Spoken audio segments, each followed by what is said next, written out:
stage ring. That's a steel structure that really takes the brunt of those ship engines as they ignite, protecting the booster while the ship's still attached to it. That enables us to do hot staging. It's faster, more efficient, kind of shutting everything down and then reigniting. Right now, that hot stage it's single use. It detaches from the booster as it flies back, but in the future, it's going to be integrated right into the top. And then on top of all of that, there's all of the infrastructure that's built up around it to support Starship. We call it Stage 0. That's everything, the launch pads, the propellant farm, launch towers, chopsticks that are catching the booster out of the air, stacking the ship, all of that. And you may have noticed we have a new addition out there near the pad. The orbital launch mount for Pad 2 has officially been installed. That's starting to come together. Just like Pad 1, Pad 2 has a launch mount. That's where you're going to put Super Heavy on top. We also have a launch tower with arms, a little bit shorter on that one. That's going to be used to stack the Starship on top, put the booster on top, catch the booster, catch the Starship. We did put the orbital launch mount on there. That's responsible for routing all of the propellant to the booster ahead of flight. Underneath it, you've got flame deflectors, the water deluge system to disperse all of those forces. The single piece we just lifted in weighs about 1,060 metric tons, which, if you're keeping score at home, that's the same weight as about 10 Millennium Falcons. It's heavy. That's a lot of Millennium Falcons, Dan. So many. We're also currently in work on Starship's brand new pad at Kennedy Space Center's Launch Complex 39A, and we're hoping to bring that online later this year as well. Tons of progress with Starship so far in 2025, and lots of incredible milestones still coming up. And we are still on track to lift off tonight at 6:30 p.m. Central Time. And right now, it's time to say hi to Chris, who's over there repping the West Coast ops today. How's it going, Chris? Hey, Jesse and Dan, and welcome everyone to West Coast and Hawthorne, California. As you can see behind me, the crowd is gathering outside of our mission control room here in Hawthorne, and the excitement is really palpable as we continue to count down toward Starship's 9th flight test. Now, our mission control room here in Hawthorne usually serves as the mission control room for our Falcon and Dragon missions once they launch from Florida and California. Now, with Starship, all countdown and mission control operations actually use the same flight control team from the same location at Starbase, which you can see on your screen now. But as we develop a vehicle like Starship, we want as many experts watching over its various systems as we can. And that's what we use the mission control room here in Hawthorne for during Starship flight tests like today's. The folks in mission control, which you see now on your screen, are the responsible engineers for Starship's various systems. This includes things like booster systems, stage propellant, our ground stations, flight software, the loads, and the vehicle structures as well. And having this support gives the flight teams in Starbase immediate access to our engineers' knowledge, which is really, really important when we're making informed decisions very quickly in a test program like this. This setup has been great for Starship flight tests so far, as we've handled things like propellant temperature differences, as well as day-of-launch winds that can affect the loads placed on Starship structures during launch, and particularly during the descent of the Super Heavy booster back to Earth. So having all of these responsible engineers ready to support is crucial during Starship testing, where we place hardware in flight conditions quickly to iterate and make the best and most reliable rocket that we can. So it's definitely a full house, a growing full house here in Hawthorne for our 9th flight of Starship today. Every flight brings us a step closer to a future where Starship is flying multiple times a day. And I'm sure you all feel the same way down there in Texas, Dan and Jesse, but I can't wait to see Starship's launch today. How about you? Yeah, can't wait to see it, Chris. As you can see, props loading on the vehicle is just a little under 2 miles away from us, and we're really excited. Looking back real quick, so back in March, Starship's 8th flight test saw us catch the Super Heavy booster for the 3rd time ever, another big step on that path to full and rapid reusability. Unfortunately, the Starship upper stage did experience what we call a rapid, unscheduled disassembly before it finished its climb to space, which meant we didn't reach all of those additional mission objectives that we had set. About 5.5 minutes into ship's ascent burn, a hardware failure in one of its sea-level Raptor engines took out that engine, the 2 remaining sea-level engines, and a Raptor vacuum engine. That's 4 of the 6 engines that ship has. This was a different failure than we saw on Flight 7, and the fixes that we put in place did work as expected. So this was a new issue on Flight 8. So welcome to iterative engineering. That's right. Losing hardware is a potential outcome of any test program. That's why we're always prepared with safety measures in place and also ready to have boots on the ground to assist with anything like debris cleanup. We can coordinate with all the necessary parties, organizations, administrations for safety in advance and in an ongoing basis during our test campaigns to plan for as many possible outcomes. Definitely do want to say thank you, though, to the people of the Bahamas, the government of the Bahamas, who worked with us so closely since Flight 8. We took full responsibility for the cleanup, and in doing so, we had people on the ground in the Bahamas within 12 hours to help with debris recovery. So all that said, we're moving forward in our development cycle with safety at the top of mind. And we fly again today to get this current iteration of Ship to space and back. That's right. Putting hardware in a flight environment as frequently as possible, so you're seeing how things behave all together in the real world. Then you're solving problems as they pop up. That's how SpaceX developed their very first rocket, Falcon 1. Same philosophy was used to develop Falcon 9.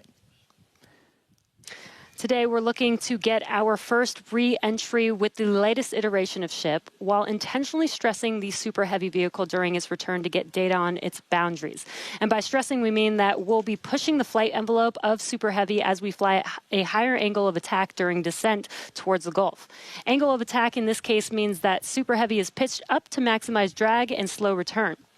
Because of this test, we will not be attempting to catch and recover Super Heavy, which again is flying for its second time today. So for a brief moment, this booster will hold the title as the Super Heavy flight leader. That's right. All right. Lot still ahead for today. Let's get into it real quick with this overview. As always, everything starts with a liftoff. 33 Raptor engines igniting.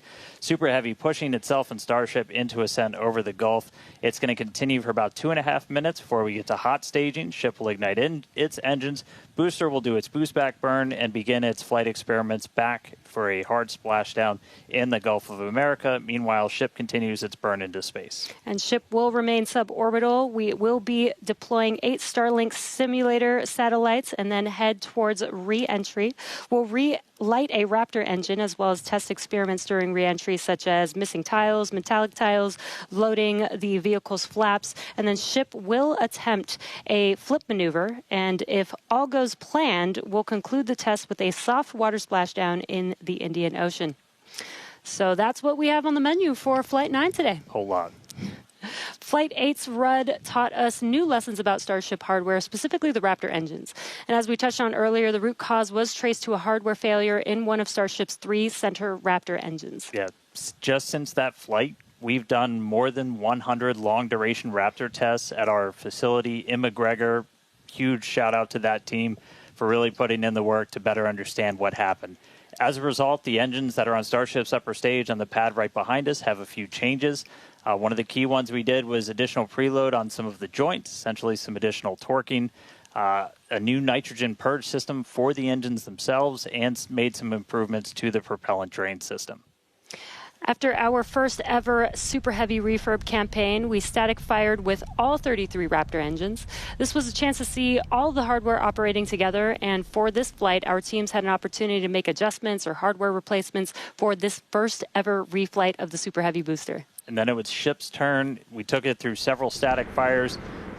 First, we did this short duration single engine burn to simulate an in-space reignition of Raptor using those header tanks, those smaller tanks up in the nose cone. We also completed a longer duration 60-second burn with all 6 engines. So where you're really putting the entire propulsion system that's going to be used for the ship's ascent into space through the paces, making sure everything's working together before we go stack it on the pad. And in the end, these changes represent the core of our test program. And reflying a booster for the first time is a major milestone, especially so early in the flight test program. Now, Falcon did it in just over 30 flights. And Starship's doing it today on just its 9th flight. It's not wild just because of how much faster that is, but just how much bigger Starship is. Falcon 9 can lift about 23 metric tons into orbit. Starship is designed to lift 200. That is so exciting. And on top of that, we're also reflying engine 314 for its 3rd flight, which you might recall is the engine with a pie on the nozzle. And there you can see that engine there. It is a milestone, most definitely, but we do remain focused on getting to the point where no refurbishment is needed between any of the flights. Yeah, that means we want to launch it, bring it back, look at it, reload propellants, go again. That is really what's key. That is what full and rapid reusability will look like. We're coming to you today from Star Factory, our new million-square-foot manufacturing facility in Starbase, Texas. The Super Heavy booster is the first stage of the Starship launch vehicle stack. It's the largest boost stage ever developed for any rocket ever. Having the largest rocket ever is a very cool engineering feat, but the thing that really makes a difference is the ability to rapidly reuse that rocket to launch many other missions. Reflying Booster 14 is an important first milestone in that we have proven that we can recover a vehicle, turn it around, and fly it a second time. But it's not a victory lap yet. From an operational perspective, an ideal state looks like a vehicle where very few things have to happen on it in order to take back off again. So we catch the vehicle, put it back onto the launch mount, put a new ship back on top with its payload, refuel, and take back off. And that same booster will come back to the launch mount, and we do the same thing all over again.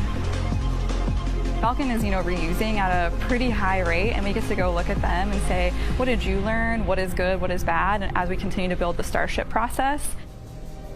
Zero-touch refurbishment really looks like a commercial airliner. The advantage we have on Booster relative to when we developed Falcon 9, for instance, is this was really designed from the outset for rapid reusability. We're using all of the flight test learnings from our version 1 and version 2 vehicles in our orbital flight test campaign to inform the design of our version 3 vehicle. The next generation vehicle will be the first time that we've really attempted to make rapidly reusable thermal protection on a rocket. In the next iteration, we'll be able to add in new innovative materials and regenerative cooling that will enable rapid zero-touch refurbishment. Rapid reusability, the ability to fly, turn the vehicle around, and refly again immediately is really the key goal of the Starship program.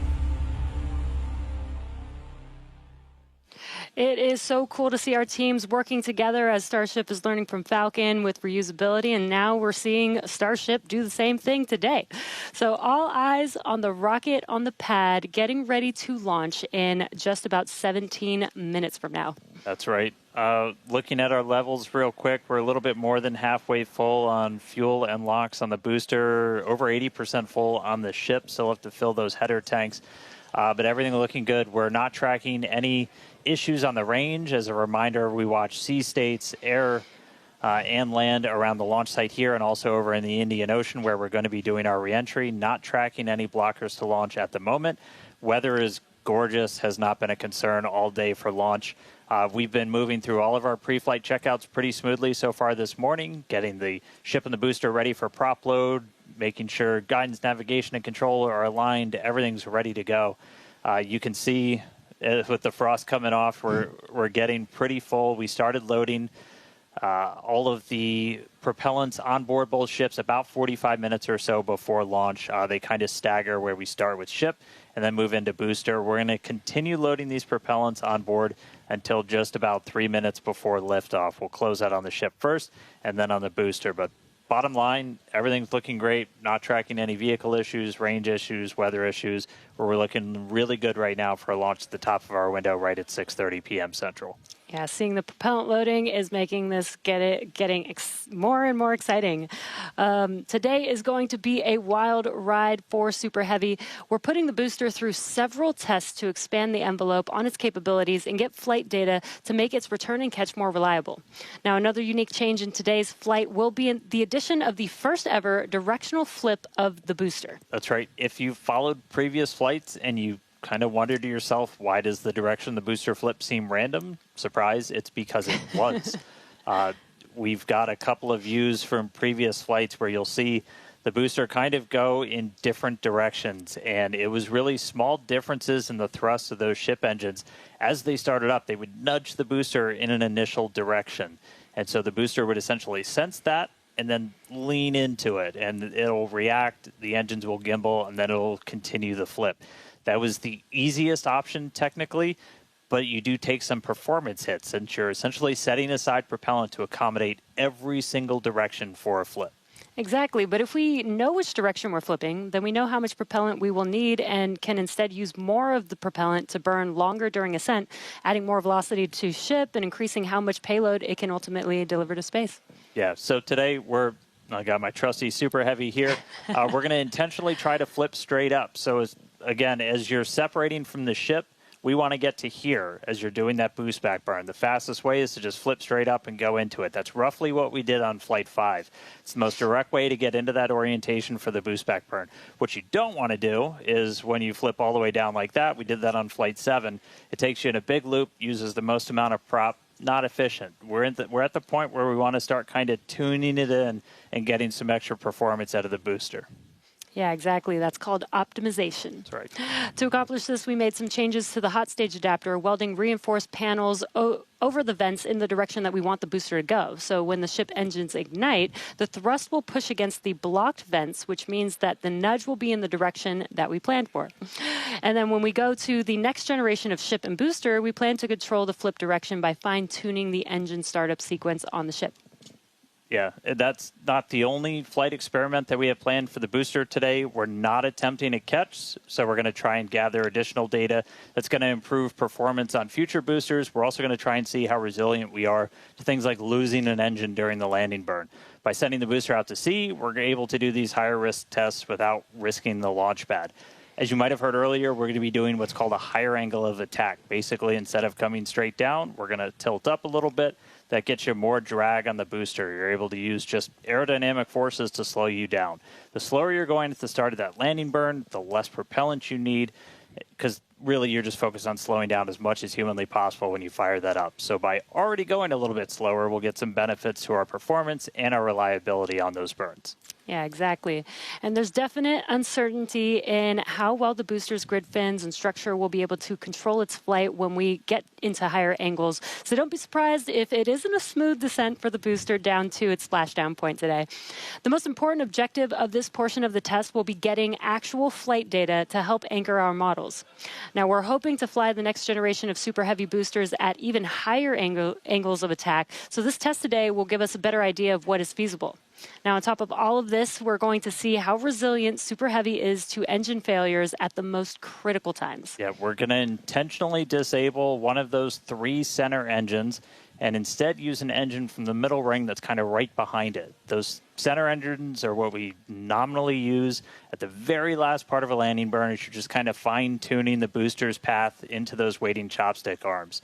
This is going to act as a real-world simulation of a pretty scary situation where engines are not starting at probably the worst possible time, but we're going to do this without risking the pad. And then, at the very end of the landing burn, we're going to cut one more engine off and go down to only those 2 center engines. The burn is going to end while Super Heavy is still several hundred feet above the Gulf, so we expect it to make a pretty hard splashdown today. So, in all, pretty eventful day for the booster. And as many of you may know, water landings are actually uncommon for SpaceX. While other launch providers expend all of their boosters after flight, we land and reuse most of ours. All of these tests are going to help us improve future generations of Super Heavy until we reach its fundamental design, a fully and rapidly reusable and reliable rocket. All right, let's check back in with Chris in Hawthorne. How's it going, Chris? Hey, Jesse, my colleagues here in Hawthorne definitely agree with you. We can't wait to see the Super Heavy perform its second flight and see all of the work from our thousands of engineers and technicians in action today. Now, while this reuse milestone is incredibly important for Starship's development, Super Heavy boosters are not the only vehicles that we reuse here at SpaceX. We're big on reuse, and our Dragon fleet is another example of that reuse. And we actually control those Dragon missions from right here in Hawthorne in the mission control room that we talked about a little bit earlier. For Dragon and our human spaceflight program, this month also marks a big milestone for SpaceX, our 5-year anniversary of human spaceflight. Now, NASA astronauts Bob Behnken and Doug Hurley got us started back on Demo 2, which was notable for being the first time since the retirement of the shuttle program in 2011 that people launched to orbit from U.S. soil. Now, in those 5 years, we have launched 17 human spaceflight missions, 11 for NASA, and 6 commercial missions, including Polaris Dawn, with our first commercial spacewalk in history, and From 2 earlier this year, which became the first human spaceflight mission ever to explore Earth's polar regions.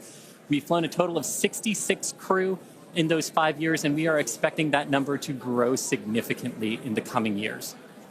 Now, most recently on our From 2 mission, the crew offered unique glimpses into the orbital spaceflight experience. And this was honestly just so cool to see. Thank you to our Starlink teams for making everything with the From 2 crew shared possible. This honestly made me feel like I was right there with them in Dragon. They were living, they were working, they were relaxing, they were doing their experiments while also having fun. Basically, just being people and inviting us along for the ride. And that was really meaningful. Being invited up there really showed how these are just the early days on the road to making life multiplanetary. And the vehicle that's going to make all of that happen is Starship. And Dan and Jesse, I don't know about you, but that is definitely a future I have wanted since I was a little kid, and I cannot wait to see us make it a reality. Yeah, right there with you, Chris. It's the fact that we're getting close to that being reality, that the vehicle that's going to go is sitting on the pad right there. Like, that's endlessly exciting. All of that's going to include sending humans, all of the infrastructure for a permanent presence on Mars. And we're looking ahead to sending the very first Starships to Mars as early as next year. Yeah, this will help prove that we can actually get to Mars with a focus on learning as much as possible while demonstrating what will be needed for Mars transit and landing. But before we can make life multiplanetary, we have to build the Starships that will make this all possible. That's right. And that's happening right here, Starbase, Texas, the gateway to Mars. This is where we're soon going to be launching up to 25 Starship launches per year from here at Starbase. And the place is changing every single day. We've grown quite a bit just in the last couple of years. There's a couple hundred employees, their families living amongst actual rockets. We're in the process of expanding production and integration. We've got a target of 1,000 Starships a year we're going to try to hit. And recently, we did become a city of our own. We're the first city in Cameron County in 30 years. And that's just going to help us scale more quickly, try to build out the best community possible for all the people that are building the future of humanity's place in space. Starbase, pretty easily one of the most inspiring, exciting, unique places to live and work on the planet. As usual, shameless plug, we're always hiring. Come help us build the gateway to Mars.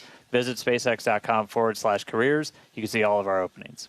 And this is my first time in Starbase. And Dan, the Star Factory is a manufacturing engineer's dream. To be able to build a factory like this at such a large scale with such a large scale vehicle is so wild to me.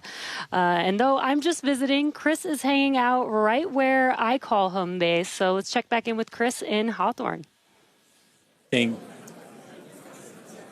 Thanks, Jesse. Yeah, everything here in Hawthorne is looking good. The crowd is gathered, really excited to watch the hard work of all of their colleagues come to fruition here for Starship on its 9th flight test.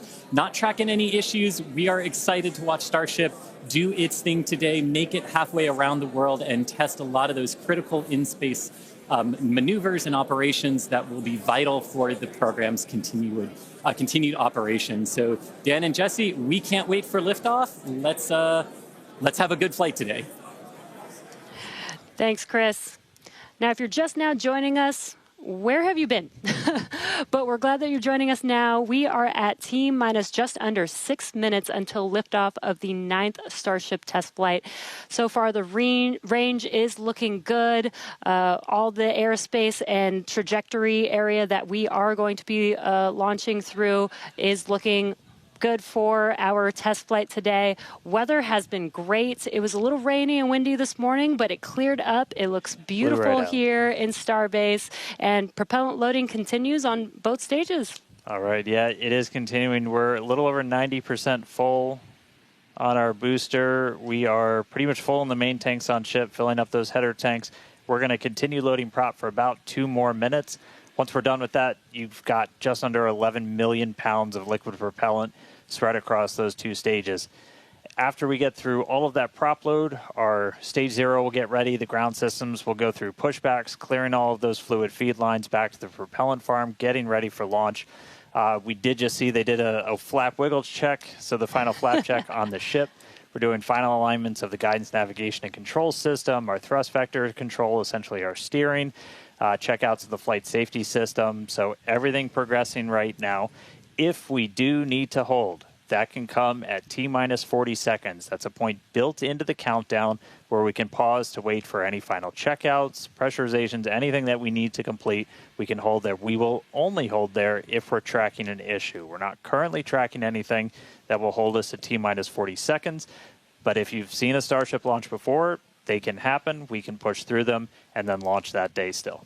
Exactly. But when we do pass through T-minus 40 seconds, a number of events will occur in rapid succession. The ground spin and ignition systems come up to flight pressure, ship goes to internal power, and then after that, the quick disconnect or QD, arm lockout is removed in preparation for retraction just shortly after T-minus 0.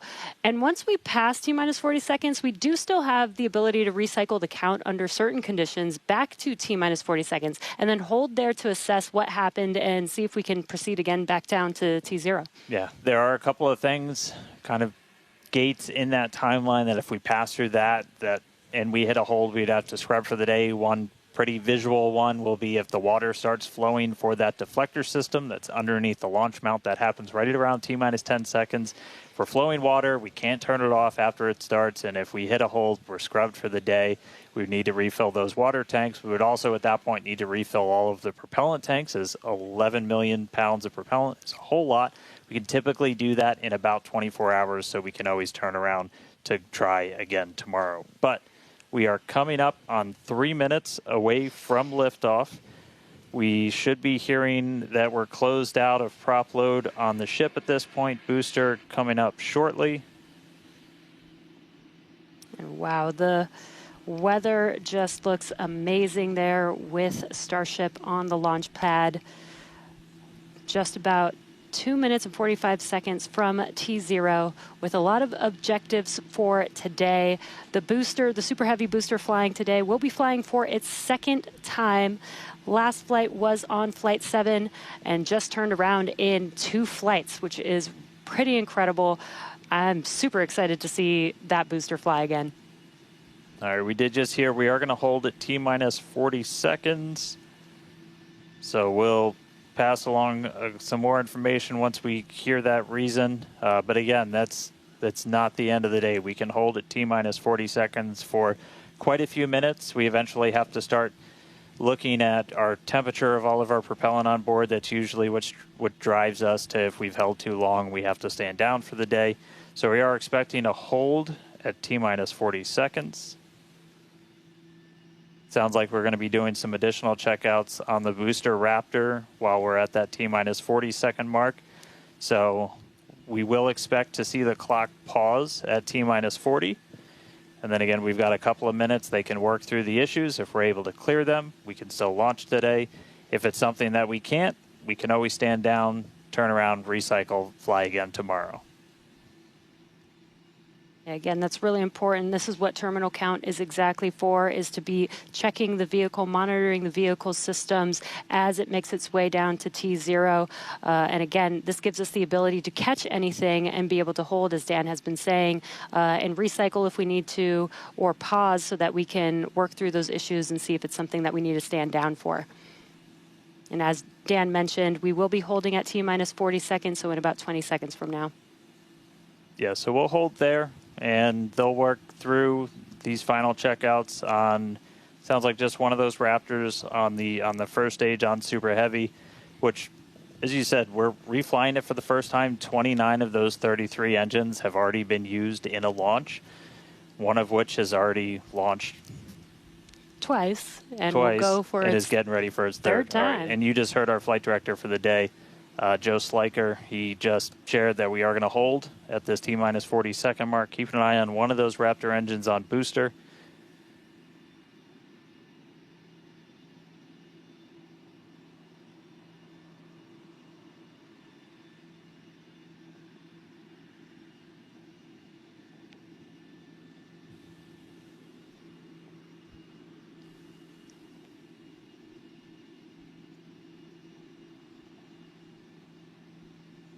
And if you're just now jumping in, we are holding still at T-minus 40 seconds.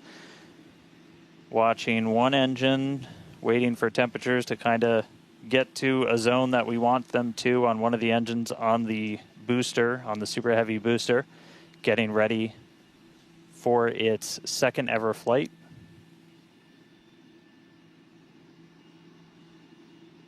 We'll just continue to hold. Again, we can hang out here for several minutes. We held for a while on the first attempt last time and then cleared it, and then we triggered a different issue on the ground side. But again, this is exactly what it's for. This gives us the best chances at success. And the clock is rolling. There we go. All right. T-minus 30. Let's listen in. Watch that first flight proven Super Heavy. Get ready to take off from Starbase.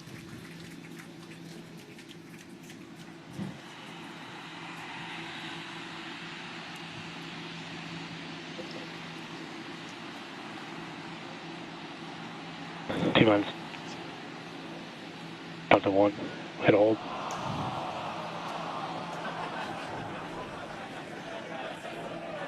We did have a hold. And looks like the clock jumped back to T-minus 40 seconds.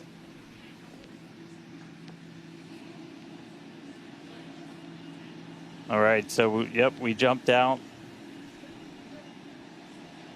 I did not see the deflector go off. So hopefully we were right at around that T-minus 10 second mark. And if we were before that T-minus 10 second mark, we do have the ability to recycle, as we mentioned earlier, back to T-minus 40 seconds. So it looked like this time it was a ground side issue. We're taking a look at this real quick. So again, we're back at T-minus 40. We're gonna hold for a little bit. We are still not scrubbed for the day. Give them a couple of minutes to work through this. Again, we can hang out at T-minus 40 for several minutes. Eventually, we start looking at your bulk temperatures and all of your propellant on board the vehicle. We're not actively replenishing the propellant on board Super Heavy and Starship, and so you don't have essentially forever to hang out before things start to warm up, and you do want to make sure your temperature's in a really stable range for a healthy startup on Raptor engines. So they're going to work through this issue. We can continue to hold here for a couple of minutes. What's launch without a little extra added excitement?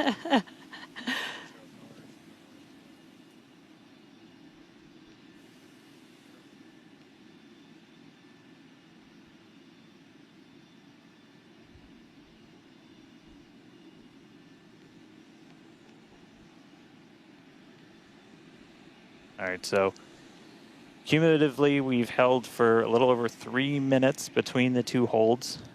Again, this is a ground side issue on our tower. The techs are looking through the data right now to see if it's something that we can either work through or if it would cause us to have to stand down. So we're continuing to hang out with them, holding at T-minus 40.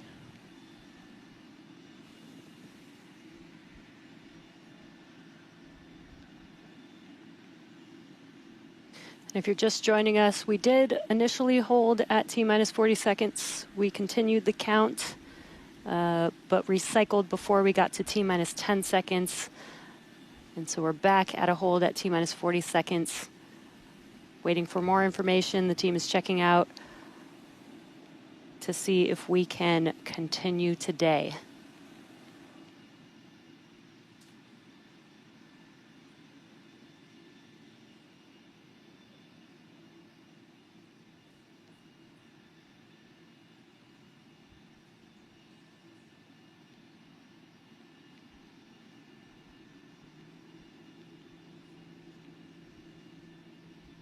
And we're continuing to hold here at T-minus 40 seconds. We've been holding for just about 5 minutes now as the teams evaluate if we can continue to T0 for Flight 9.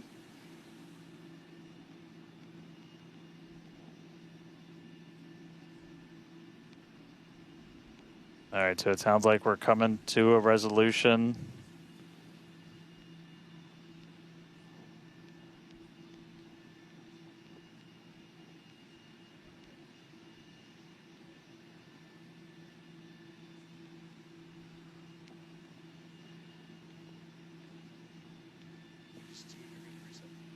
All right, so we are getting to a resolution. We're going to reset everything.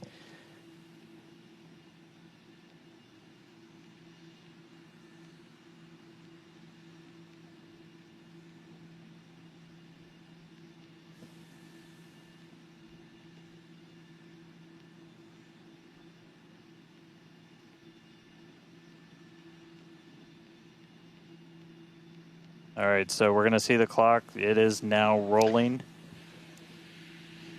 Here we go.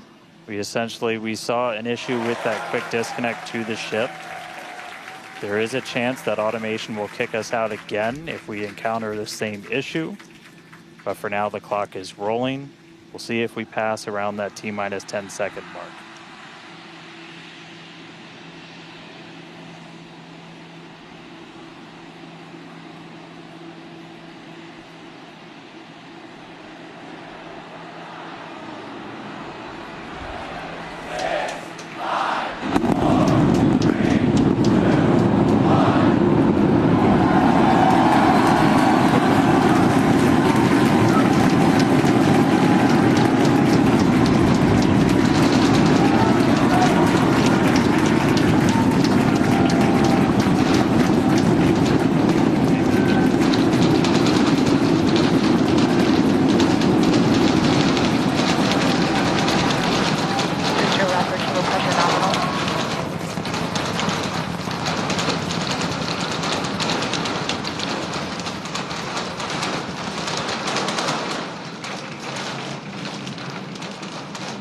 T plus 40 seconds, it's one hell of a sight from here. We see it arcing right over top of us. We see 33 out of 33 Raptor engines lit on Super Heavy as it starts to ascend skyward.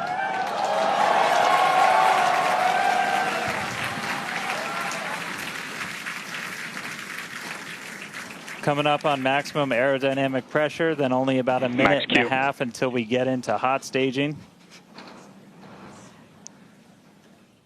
Wow, Dan, that was incredible.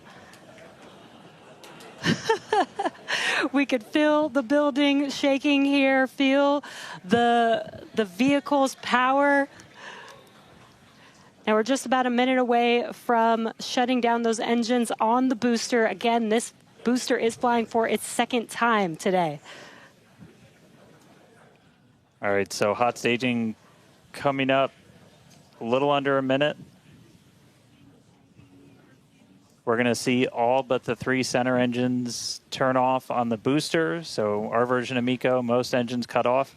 And then just a few seconds later, hoping to see 6 engines ignite on ship to push it away.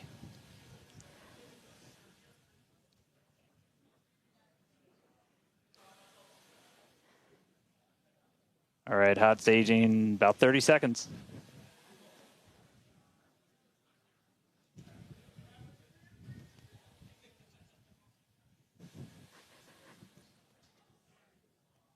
And definitely keep an eye on which way the booster flips. First ever directional flip we're going for today. Should flip straight up.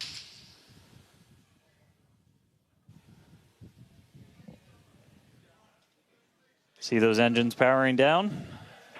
Booster engine cutoff. Ship ignition. Stage separation. Incredible flip by Super Heavy booster, and you can see those 6 engines, those 3 engines on the ship ignited. 6 healthy Raptors running on ship, on its way to space. Peek that engine view. Booster doing the boost back. Chris, how's it looking over there in Hawthorne, man? It is looking... Chamber pressure is nominal. It is looking absolutely incredible here in Hawthorne. As we said, 6 healthy engines on ship. We've got 13 out of 13 engines on the booster. Now down to those 3, which is what we expect in the final moments of the boost back burn. Now, as a reminder, we are not recovering the Super Heavy booster today. We are instead going to do some... shutdown. And there we had a good shutdown of the boost back burn. Next up will be the jettison of that hot stage Ship ring. avionics, power and telemetry nominal. Great call out there that everything looking nominal aboard the Super Heavy vehicle, which is returning to Earth, and we're going to be doing some experiments with it, including a higher angle of attack re-entry, as well as some engine tests as it gets closer to the Gulf. We are, again, because of these tests not recovering it, we are sending it to the Gulf on purpose to do those tests. But again, you see the booster on the left-hand side of your screen. You see ship with 6 healthy engines continuing its ascent to its planned suborbital trajectory. Everything going very well so far for Starship's 9th flight. Now 4 minutes, 15 seconds in. Great views from inside of the aft engine area of ship there, looking at those 3 sea level and 3 Raptor engines on the right-hand side of your screen. The booster doing its LOX dump, that liquid oxygen dump. So because we don't need some of that liquid oxygen propellant in its tanks, we vent that propellant out to lessen the booster's mass as it comes in for its landing. Just absolutely gorgeous views watching these two vehicles do their respective things in the skies over Texas here today. And Dan, we're approaching the 5-minute mark into the flight. Super Heavy is descending rapidly. What can we expect here in the next few minutes as it does its atmospheric tests? Yeah, now as we had talked about, Super Heavy might not have a very smooth ride down. We're going to be putting it through this higher angle of attack. So we're kind of pitching it up a tiny bit, increasing drag. We've done this in wind tunnels. We've done this in computer modeling. It shows that sometimes the control isn't great, but only one way to really prove it out, and that's to get real-world data. So here comes Super Heavy. It should be igniting for its landing burn in just about 40 seconds from now. And we are going to relight 13 engines, then bring that down to 3 engines. As we talked about earlier, we will be intentionally shutting down. We will be shutting down one of those 3 center engines intentionally to push the limits of the Super Heavy booster. Ship Raptor, chamber pressures nominal. And continuing to see 6 healthy engines on the ship. 3 sea level and 3 vacuum engines still ignited as the Super Heavy booster is making its way back down to Earth. We can see those grid fins doing some heavy work. Booster landing startup. Ignited for our landing burn.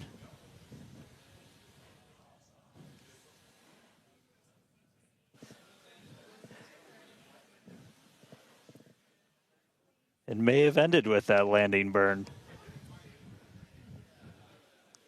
Does look like we lost telemetry from the booster once we started into that landing burn.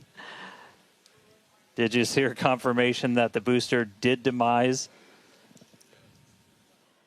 So the booster's flight ending before it was able to get through landing burn, but again, we are not bringing that back. We're expecting it to make a hard splashdown in the Gulf. We were getting live data back the entire time through that high angle of attack flight, so that was something that was really vital for us to get during this reuse. First free flight of booster in the books. All right, ship has about 2 minutes left. In about 2 minutes, we expect all 6 Raptor engines to shut down. That will be SECO, basically second engine or second stage engine shut off. And these are some incredible views, Dan, from the aft end of the ship, watching as the engines stay ignited with the Earth in the background. As always, the Starship avionics team, the techs. I think we just heard the booster. But all right, we got about a minute left into this burn. All eyes definitely on ship as we get through the final stages into its ascent. We're expecting it to start to cut those engines off in about 45 seconds.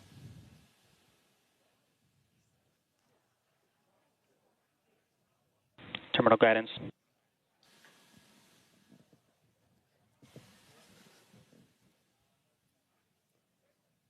All right, just about 30 seconds to go. We're in terminal guidance in the final stages of this ascent burn. We did see shutdown of the Raptor engines. We do stagger these, so we do the Raptors first. Those 3 have shut down successfully. Sea level's still running. Ship engine cut off.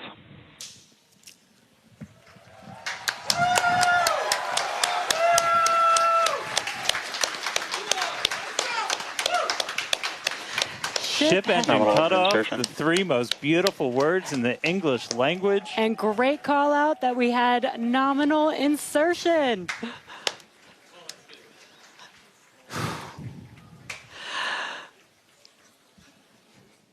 An incredible flight test so far today. We reflew a super heavy booster for the very first time in 9 test flights. Ship is in its orbital trajectory. Again, it's going to remain suborbital for its mission today. But it ignited It ignited all 6 of its engines and made it all the way through SECO just now.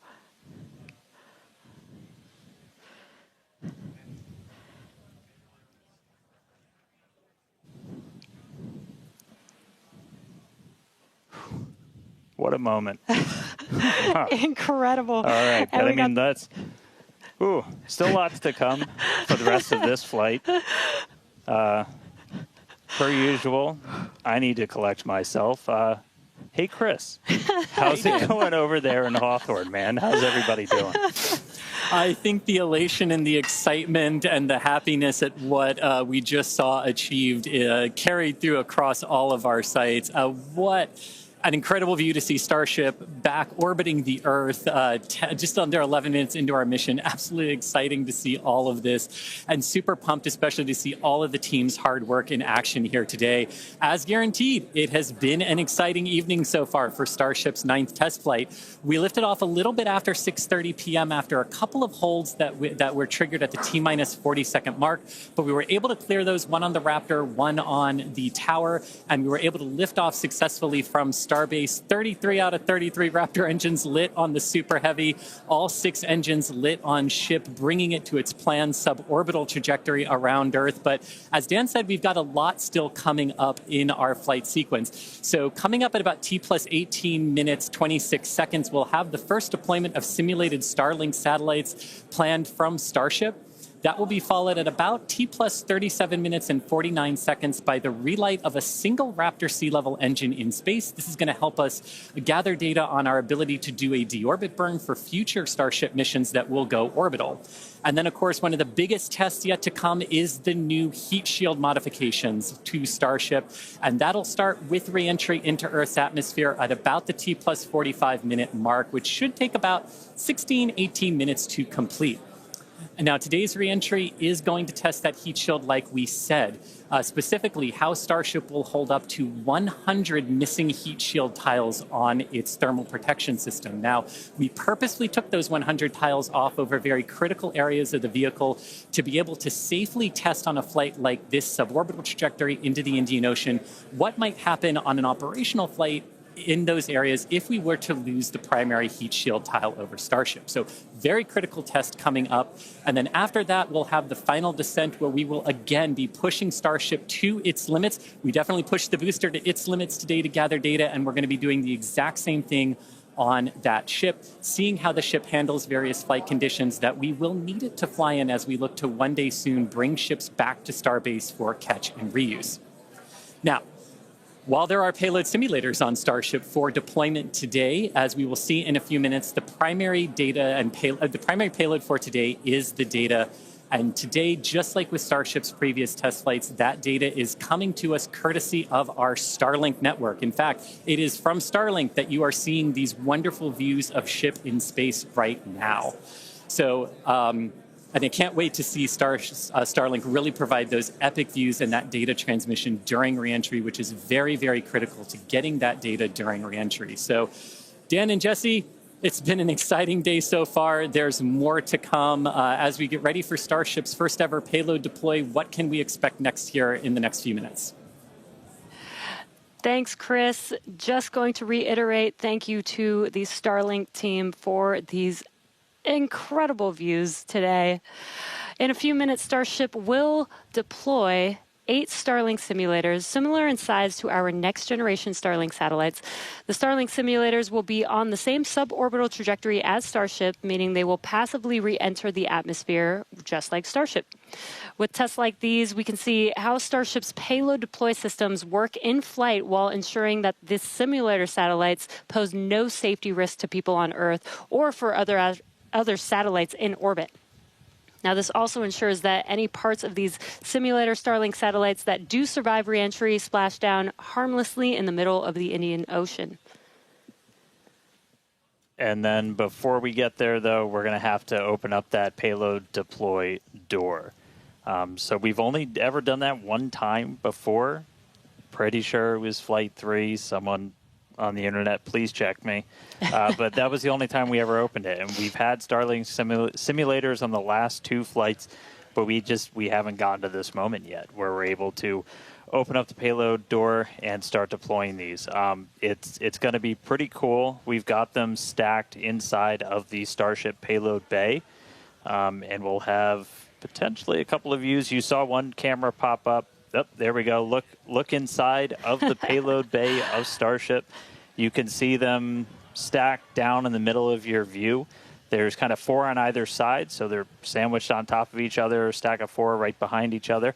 And then we're going to pop the door open. It's on the right side of your screen, so we'll see that open up and then start firing those Starlink simulators out into space.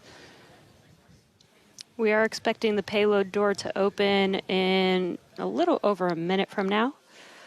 And then once that payload door is open, about a couple minutes later is when we will start dispensing those Starlink simulators. What a great right view. At the bottom of the stack. So should be able to see them kind of firing out from right there. So really cool. And eventually these are going to carry dozens of the next generation of Starlink satellite into space, and those are going to enable some truly insane things in terms of speeds from space and what we're able to do. Starlink's been really great for Starship, obviously. Getting live video back is really cool, but just the amount of high-speed telemetry, everything we're able to get back is insane. And for a development program, that's kind of everything. We're in excess of 130 or 160. My numbers are fuzzy right now, just like my brain is.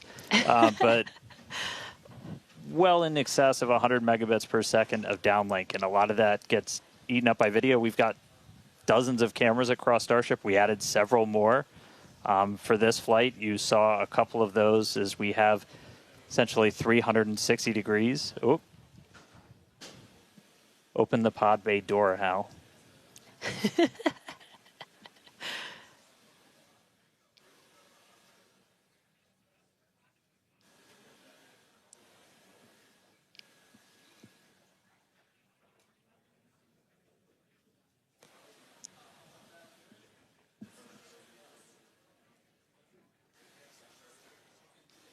Now we are expecting the payload door to open any moment now, so we're watching out for that.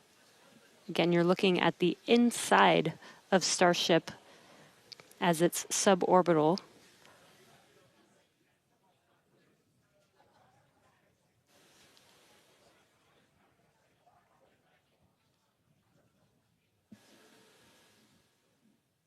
Well, we heard the door open was in progress. It was unable to actuate all the way open, so they are going to close it back up. Hal told me no. He said, I'm sorry, Dan. Can't do that. Looks like we won't get the door open today.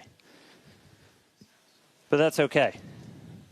This is obviously a test we want to be able to do before we're deploying full-on Starlinks. But the real focus for this, now that we are in space, is getting to that reentry. That is the most critical phase of Starship that we still have to prove out.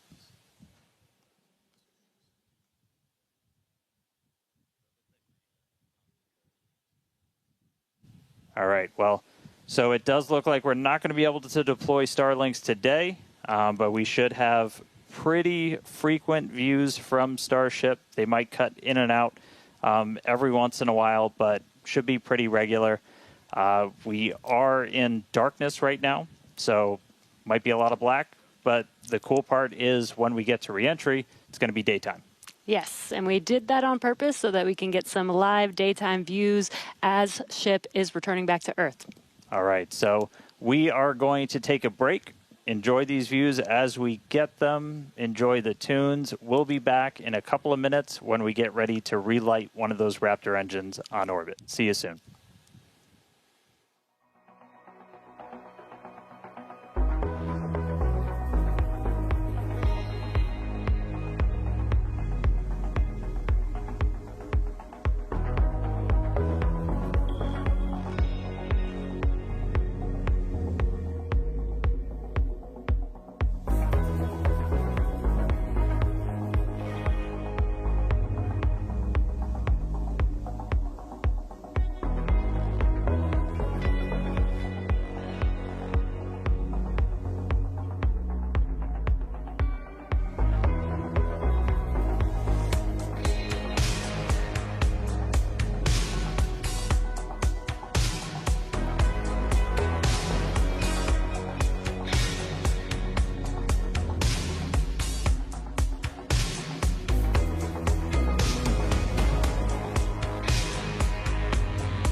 All right, if you're just tuning in, we are about 30 minutes into today's flight test, and the ship is on its suborbital trajectory. As you can see in some of the views and from some of the telemetry, we are in a little bit of a spin. We did spring a leak in some of the fuel tank systems inside of Starship, which a lot of those are used for your attitude control. And so at this point, we've essentially lost our attitude control with Starship. We are still on a path toward re-entry. We are suborbital, so no matter what, we are going to enter. However, this lowers the chances for it to be a controlled re-entry. So if you think back to Flight 3, when we had something similar happen, just the end symptom of a loss of attitude control, we were in a roll by the time we hit re-entry. So we are going to re-enter. We should hopefully still have views. The Starlink satellites are pretty robust to still maintaining contact. We've got 4 of those terminals on the vehicle, and they're pretty robust to maintaining contact even when we are in a spin, essentially. So we should hopefully continue to keep live views. It's going to still be dark until we get a little bit closer to entry, as we are a little bit, we're coming up on Africa. I believe we do swing just to the south of that continent. And by the time we start heading out over the Indian Ocean, we'll start heading into a sunrise. So, not looking great with a lot of our on-orbit objectives for today, where we were hoping to do the PES deploy and relight an engine, and then really importantly, get into that controlled entry to really put the heat shield through the ringer. Nonetheless, Starship marching forward towards that re-entry over the Indian Ocean. So we'll continue to hang with it and give you any updates as things continue to change.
All right, so 36 minutes, 15 seconds into today's flight tests. You're seeing some flat movement here on the ship.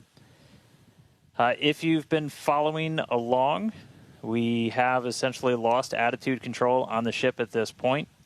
It is suborbital, so it's still headed to the exact same trajectory as before. We were not able to get that payload door open and deploy those nose cones. We've been dealing with some leaks on the ship. This is also what led to that loss of attitude control. So at this point, we are kind of in a spin, and we are also going to be skipping that Raptor relight. If you've followed through the history of Starship, something similar happened, different cause, but same symptom back on Flight 3, where we weren't able to maintain attitude control in orbit. And so we're going to skip the relight of that Raptor engine while we're in space. We are going to still proceed with entry, but as we are not able to control the attitude of the ship, as we get into entry, it will enter in whatever orientation it is in at the time, which does not bode well for the ship's heat shield, as we're not going to be essentially aligned the way that we want to do for reentry. So it is definitely coming down. It is definitely heading to the Indian Ocean, but our chances of making it all the way down are pretty slim. So we'll still get as much data as we can. We're still getting live telemetry, live views from Starlink the entire time, and we'll continue to stick with ship as it continues on. We are about 10 minutes away or so until we start getting into entry, and the light will start to pick up as we cross the Indian Ocean, and we'll start to see a little bit more daylight, and we'll, as always, as long as we maintain that comm link, get some plasma on the way in and start to bring the Starship back through the Earth's atmosphere. So that coming up in about 10 minutes or so. So we'll check back in with everybody in a little bit.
Now, All right, so we are 42 minutes and change into today's flight test. You're seeing the light show start as Starship is getting closer to its reentry. If you're just tuning in, we were able to successfully make it to orbit, run into a couple of issues as we've coasted to our entry point over the Indian Ocean. At this point, we had lost attitude control of the ship and entered into a spin. The team made the call to do what's called passivate the vehicle, so we're essentially venting all of the remaining propellant overboard, and it's going to make an uncontrolled reentry. Important to note, this is a contingency that is planned for, and we clear the zones in the Indian Ocean where these entries could take place. So we're not going to come down exactly where we would have had nothing happened, but we do clear a tremendous amount of space out in the Indian Ocean in the event that we run into this. We understand that there are always risks, essentially, with these flight tests, with the hardware, but we don't really accept any compromise when it comes to protecting people. And it is one thing to note is we will actually still re-enter in our planned airspace zone, which is good. That is exactly what we planned for. You know, we do plan for if something does go a little bit off nominal, that we have enough airspace cleared out for situations just like this. Yeah, re-entry is still just that really critical phase that we need to try and gather as much data, as much information as possible. Is a fully reusable heat shield has never been flown before, the history of space flight, and that's something that Starship still has to crack. And so we had a whole range of experiments on this one at this point, and we just started to lose some of our cameras, so it's very possible that we'll start to lose contact with Starship a lot sooner than we would have if it was a nominal reentry. So we are expecting it to break up essentially on its reentry over the Indian Ocean. So not able to do a lot of our on-orbit objectives today, but just the fact that we, got it into space was just a really big moment for a lot of the team. Yeah, and another thing to note is that Super Heavy did fly for its second flight today. It first flew on Flight 7, and it made it all the way to our shutdown of all the engines and stage separation, getting ship into its suborbital trajectory today. It did ignite its 13 engines, but it did demise at that point. We did plan to fly it back down to Earth at a higher angle of attack, and we do expect it to stress the vehicle a lot more than what we've seen previously. So it's not unexpected that we did lose the booster before we got to the actual landing. Yeah. So we're gonna continue to hang out and see if we get any updates on ship. It does look like we might be getting some video back soon. There we go. So this is a view essentially on the top part of Starship. You're looking up at the payload bay and towards the nose cone. So views are going to be a little bit scarce potentially, as again we are in essentially a tumble. We had lost that attitude control. So Starlink, when it's able to connect, able to feed this down.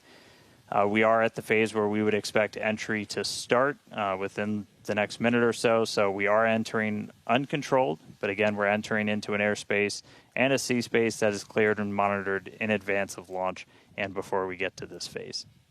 And with the views that we are able to see, you are seeing a lot of that plasma build up. During reentry, we do expect the vehicle to see about 1400 degrees Celsius, and there you can see the flap feeling that temperature there, a little bit melting away. But as we expected with the spinning of the vehicle, we are no longer controlling the attitude of the vehicle. So this is now, at this point in the test flight, it is expected to see it begin to demise a little bit on its way back down to Earth. Yeah, and so we'll stick with it for as long as we're kind of getting any reach back from the ship as it starts to make this reentry. But yeah, so it's re-entering actively right now. And again, we did do what's called passivation. So you essentially vent all of your excess propellant overboard before you hit the atmosphere. That's a safety measure we can take on the ship while you still have contact with it. So that was done. It's now coming down in the predetermined hazard area that was cleared ahead of flight. Not controlled, so we're not going to get all of that reentry data that we're still really looking forward to.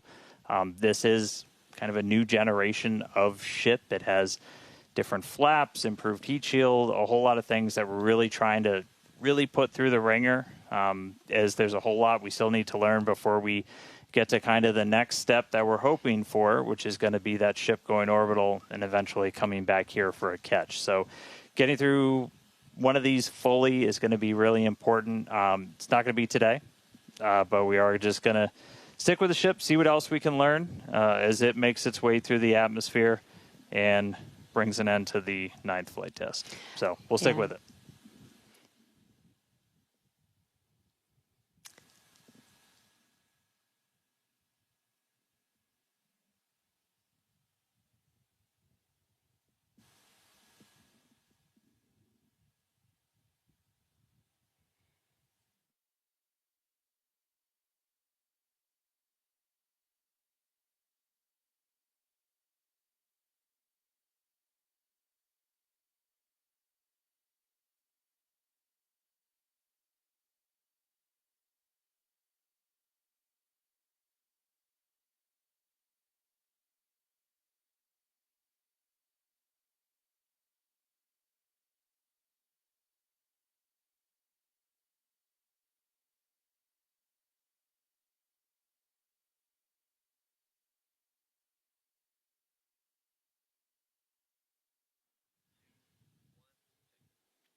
If you're just now joining us, we did have an on-time liftoff from Starbase Texas at 6:30 p.m. Central Time of the Flight 9 vehicle.